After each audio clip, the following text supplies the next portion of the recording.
What's up guys, welcome back to another video, and Fallout 76 has officially launched, and today I wanted to bring you my first episode of a top 10 series I am going to be doing on this game, and that is the top 10 early game tips that you should know when heading into Fallout 76. We're going to be covering quite a bit in this video, from some early game weapon locations that you can get, a power armor location that you can actually get and use pretty early game as well, tips on how to rank up fast, and some miscellaneous tips for you guys as well. But enough talking, let's jump straight into this. So tip number 1 is going to be based around ranking up. Now, one of the best ways to level up in this game, especially early game and just in general, is to be utilizing events to your advantage whilst also using experience boosting food items and perk cards at the same time. Now, events in general are great. They periodically pop up on the map for you. They're indicated with a hexagon symbol, and they're kind of like mini side quests that everybody on the server can participate in and fast travel to at any time they want to. Now, there's a couple of reasons why these are great. Number 1 is usually in these events a ton of enemies spawn, and the more enemies you fight in this game, the more experience you're going to gain. But not only that, when you're killing those enemies, you can loot them for their ammunition and weapons, which, you know, is pretty damn good early game for looting up. And then at the very end of the event, you get bonus experience for completing it. You also get bonus aid items such as stim packs, you know, food, water, ammunition, and you can also get legendary weapons as well if you are lucky enough, which is another reason why you guys should be doing these as much as you can. Events such as Collision Course is a really good one for early game. It's essentially one where waves upon waves of Scorch come to fight you. It's very good for looting up and getting experience. Same thing for Grafton Day, where you actually go to fight the Grafton monster. That's another really good one as well. And in general, as long as you're using these correctly, like, go ahead and quest as much as you want, but when you see an event pop up, make sure that you go to it. And typically when you complete one event, another one may pop up for you straight away, so you can go ahead and do that one as well. And when you're pairing that up with experience boosting food items such as canned meat stew, which actually gives you plus 5% experience boost for 1 hour, you can actually get these for completing normal quests in game, but you can also get them for doing the events themselves as well. And on top of that, if you're playing with a group of friends and one of you guys has the perk card known as Inspirational, I do believe you have to have your charisma at least level 2 to actually get this perk card. But essentially what that does is gives you 5% bonus XP for playing with a group. At level 2, it will give you 10% experience, and at level 3, it will actually give you 15% experience. So if you're combining that with experience boosting food items, you're going to get a lot of XP pretty damn quickly. And overall, it's a great way to level up in Fallout 76. Anyway, moving on to tip number 2, and this is where you can pick up some early game power armor as early as level 15. You know, most power armor locations in this game will hold power armor that, you know, you need to be level 25 to use, or level 30 or level 35 and stuff like that, while this one is level 15. And to find this, you want to head over to a location known as the Crosshair. It's marked right here on the map. It's just north of Vault 76, and when you arrive here, you'll find a camp. There will be enemies in there, so go ahead and clear those out. And as you can see, just to the left against the wall, there is some Raider power armor. Now, if it isn't in this location, do be sure to check around the camp as well. I do believe there are several spawn locations for this around the camp, and if it's not there at all for you, that means that somebody else on the server has picked this up. So simply back out from the server you're in, hit play again, go into a different server, and it should spawn there for you. Anyway, moving on to tip number 3, and this is going to be based around several weapon locations. The first weapon I'll show you is the crossbow. Of course, you can get this from various different locations around the map.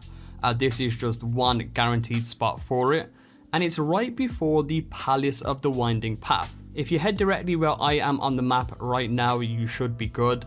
And as you're following along the road, if you take a left and keep going all the way down, you should come across a table with a crossbow sitting on it. You can also find some ammunition for the crossbow on the table as well, and also a pipe pistol. The ammo itself can be crafted at a tinkerer's workbench, which is also pretty cool. And in general, it's a pretty damn powerful weapon. The only real drawback to this is, of course, that long reload time, but either way, it is a good weapon to get a hold of, as early as you can. Now the next two weapons, you can actually pick some of these up earlier than the crossbow, and I have featured these on the channel already, but thought I'd throw them into this video as well. This is the black powder pistol and also the black powder rifle. Both of these can be found in the same location over at the Philippi Battlefield Cemetery. This is also very close to the Palace of the Winding Path as well. And once you're here, if you enter the building, there will be a couple of enemies for you to clear out.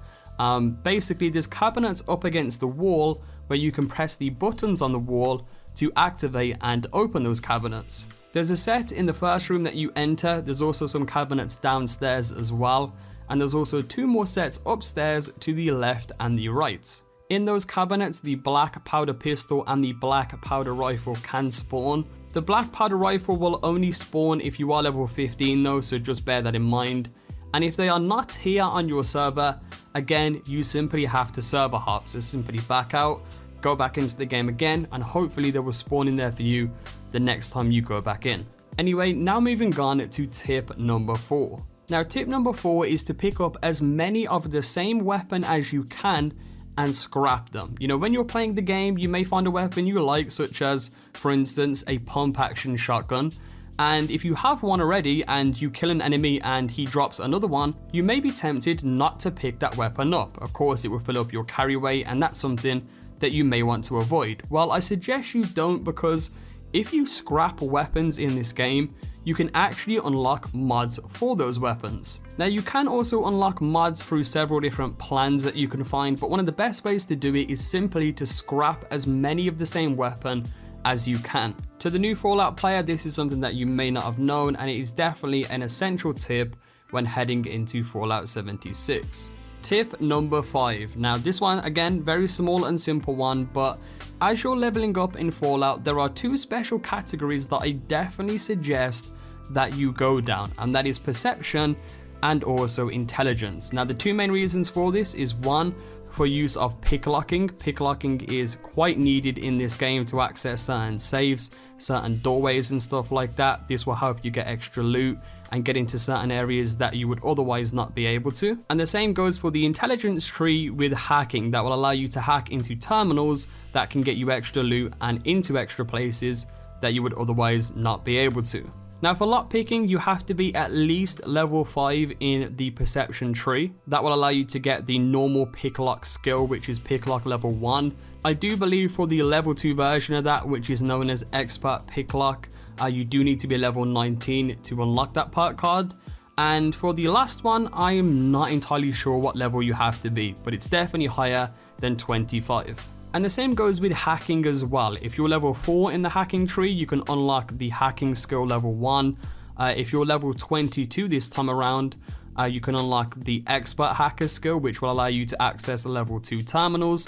And again, for the third one, I have no idea what level you have to be, but it's definitely higher than level 30 in this case. And now moving on to tip number 6, and that is to always have a melee weapon as a backup. Now a lot of people are going to go into melee character builds in general, so this one isn't for you, but for those of you who like to use guns more than melee weapons, sometimes in the game you will find yourself out of ammo. Maybe your weapon has been destroyed and you need to repair it or something, and you're left with no weapons or something like that. While having a melee weapon as a backup is always great.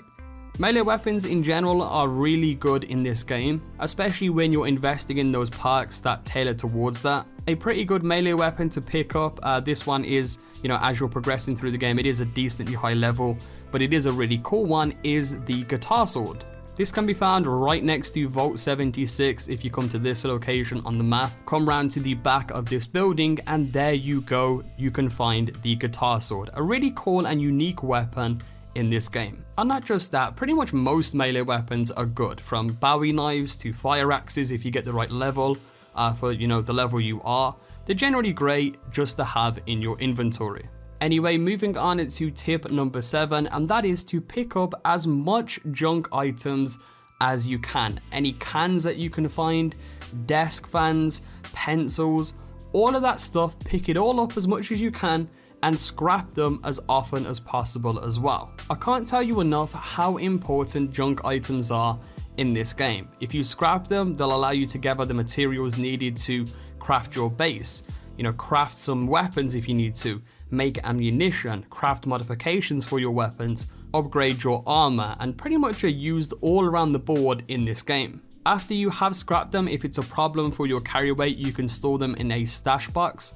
Stash boxes can be found all around the wasteland, or alternatively, you can pretty much place a stash box wherever you want if you simply place down a camp first and then select the stash box. And this coincides perfectly with tip number 8, which is tag items or materials for search. There will come a time where you've picked up a lot of junk and, you know, it may be a problem for your carry weight and even your stash box. You know, there is a very big problem with the stash box at the moment with not being high enough in size. So if it ever gets to that point, you can simply tag certain materials that you want for search, and when you're roaming around the wasteland, any item you look at, if it has the magnifying glass next to it, that means that the specific item you were searching for is inside of that junk item that you're looking at. So that's a very good way to simply go after the certain materials that you need, and it's a very good way to manage junk items in general. Anyway, moving on to tip number 9 now, and this one is mainly for navigational purposes. So around the map there are a bunch of relay towers, and if you head to the top of these relay towers, you can activate them at the very top, and this will essentially reveal a lot of the surrounding areas within the vicinity of that relay tower. This is really good for just generally showing locations on the map. Maybe you might like the sound of a location because you found this relay tower and then end up going there and finding some cool stuff. Now, a lot of the relay towers locations will be marked on this map right here. You can simply go to these whenever you like, or if you're in the general area, these are good. But alternatively to that as well, you can find these maps around Fallout. Sometimes they may be on tables, and they have pins on them, and if you select those pins, it will also reveal that location to you as well on your map. One of the ones that we found was underneath this bridge on the map, and when you went in here, you could see this huge map on a wall, and you can select every single one of the pins on there, and that will reveal a new location to you on the map. These are just some small things to know about the game in general that may come in handy for you in the future. And tip number 10. This may sound very obvious to you guys, but if you hear beeping sounds when you're playing the game, go ahead and investigate that as soon as you can. Most likely they will be scorched enemies with nuke codes on them. It's best to get as many of these nuke codes as you can early game, because when you get into the later stages of the game, you can then launch a nuke on a specific location and create kind of like a high level area with high level enemies, high level loot, and a new location for you to actually explore. Most of these nuke codes can be found in the east and the southeast areas of the map, or at least that's where I found a ton of them while playing. And at one point I was even farming these, like I was switching servers and one kept spawning in every now and again. This was actually over at the Philippi Battlefield Cemetery.